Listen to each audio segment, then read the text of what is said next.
Long-range planning, say over the next year, tends to focus on building capacity, which requires investments to actually enable it. Take, for example, research and development to get a new product or service online by next year, or even investing capital into, say, building a new facility or purchasing new equipment and other needs. This is basically the level of planning students learned about in week 2.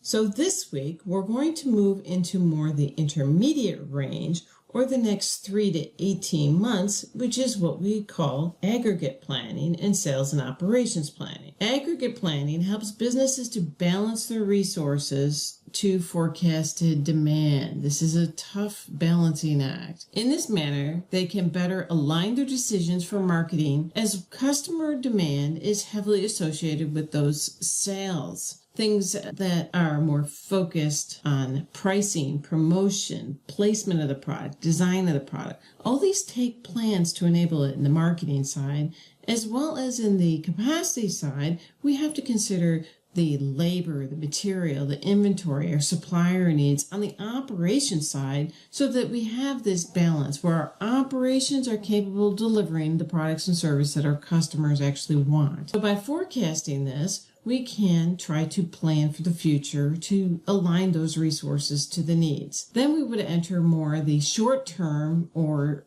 short-range time period, which would be the next 3 months to today. And that is when we disaggregate or break down the plans into more specific products and services. This is when jobs might get scheduled with our workforce. This is when supplier orders might get placed. And there's other decisions that we would manage at that more short-term scheduling. Plans are forecasts. They are inputs used in budgets. They are projections, and they're always going to be wrong because nobody has a crystal ball about the future that will predict it perfectly. So the idea is to set objectives and plan the overall needs in aggregate, so we may have a chance of having the resources we need to fill that customer demand when it comes to responding to their orders as the near-term future comes, the present time. It also requires plans to support flexibility around changes, as well as a means to manage risks when uncertainties occur that disrupt plans. Let's think about how much inventory we might plan. Say there is a dollar value we invest in an asset. When we do this, we are thinking in aggregate. But when we think about what specific items we want to make up that inventory, it's disaggregation. So for many services that rely very heavily on inventory, it has to be the right stuff or the customers will not buy it. Or in the case of our healthcare scenario in these analytic assignments,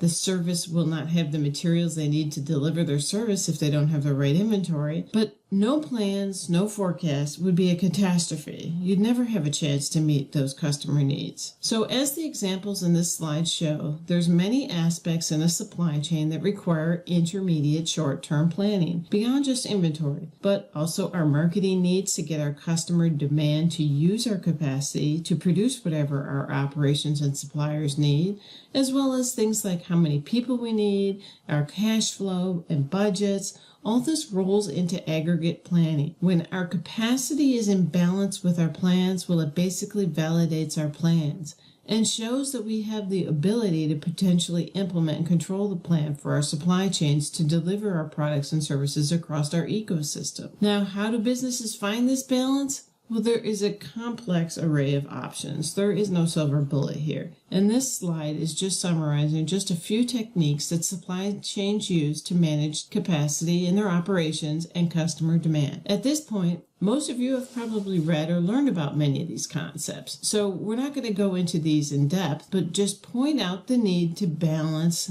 to make the best decisions to generate the profits and cash flow. Timing is very important because when you think about this whole need for planning, it first looks way out in the future, and then it gets more detailed as you get closer to the present time period. As we get closer today, what happens? Well, things get more certain and changes get less likely because we won't have the time to react to the those changes unless we have an agile, flexible system. Every decision has trade-offs. So if we plan too few people, well, we may not have the capacity to meet customer demand. This may make response time too long. It may impact our customer experiences. It may even impact our order promises that we'll not be able to deliver.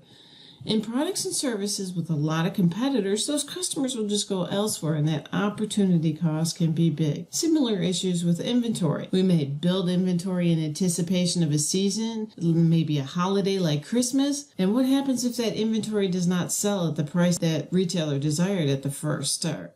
Well, they can't hold on to it forever, can they? Well, that's when you see promotions or incentives to pry, you see discounting or reducing prices, all of that to entice more customer demand to clearance it. So at the aggregate planning or intermediate level, organizations may mix these capacity and demand decisions to chase variation for this balancing act. For many services, this means hiring more people to increase capacity, or even thinking about other demand management strategies, such as increasing the price to reduce demand so that it is in line with the capacity that's available. As the reading this week highlighted, there are often different points in the supply chain where each of these methods is best suited in the plans using the techniques of lean and agile supply chain planning. For this example, we're going to think about capacity management. So this scenario is with our urgent care manager looking at a medical supplier on testing materials for the next 6 months. And they've analyzed this for a family of products that they provided this data on. So this scenario has already provided a forecast of customer demand at the aggregate level. Aggregate or family of products, in this particular case, maybe it's broken bones that they tend to treat commonly in the spring and summer months at an urgent care facility. There are x-rays or tests or casts, materials, pain medicines, all of this they can bundle in that family of treatment of products for that kind of aggregate planning purpose. Their operation days may be the production days that they are open to receive payments,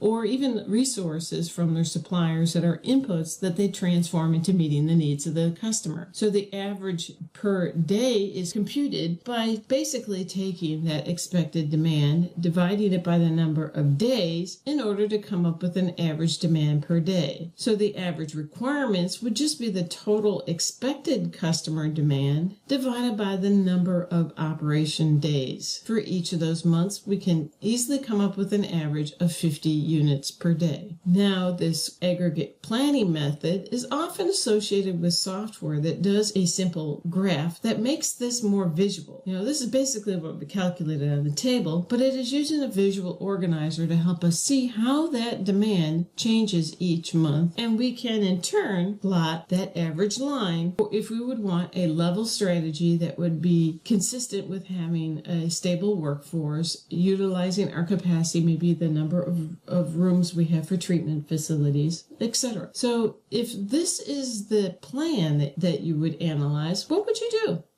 Well, I hope you're saying, gosh, there's months where we're not utilizing as much. We could cut back on inventory, cut back on people, maybe divert resources into other family of products like the cold and flu season or something that might happen then. Or this might be a little too high. So how do we have flexibility to not turn away these customers, but to be able to better serve them? Can we have part-time workers that are available for the summer periods when we see these spikes? There's always something we can do, and that's what that prior slide kind of showed to help you get started thinking about these challenges that are faced in our supply chains.